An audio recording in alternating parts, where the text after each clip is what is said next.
आपको बता दें कि हमारे भोजपुरी इंडस्ट्री में काफ़ी विवाद होता है। इस वीडियो में विवादों के बारे में हम बात करने वाले हैं। चैनल पर आप नए हैं तो चैनल को सब्सक्राइब ज़रूर करें। भोजपुरी इंडस्ट्री में गाने को लेकर काफ़ी विवाद होता है, प्रमाण भी नहीं मिल पाता है कि किसका का गाना किसने चुराया। बता दें कि कभी कभी प्रमाण निकलता है थोड़ा भी तो दोनों एक्टरों का फैंस आपस में और विवाद बढ़ा देते हैं। आप सबको बता दें कि गाना कहाँ से लीक होता है।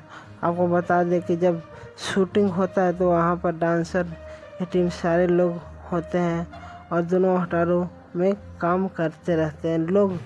उसी में से कुछ लोग पैसे के लिए कुछ पंच बता देते हैं, सारा भेद खोल देता है। चलिए मानते हैं वो पैसे के लिए कुछ भी कर देते हैं, तो स्टारों का गाना नहीं गाना चाहिए। बता दें कुछ लोग पुराने गाने का पंच लाइन गा देते हैं, ऐसा नहीं करना चाहिए। बता दें कि कंपनी को इसके बारे में ध्यान देना चाहिए और आवाज़ उठाना चाहिए कि गाना गाया हुआ है, नहीं हम गवा सकते। बता दें कि कंपनी वाले का गाना को ब्लॉक कर देना चाहिए, गाया हुआ गाना नहीं गवाना चाहिए। बाकी ये सब क्या करना चाहिए कमेंट करके आप सब ज़रूर बताइए। धन्यवाद।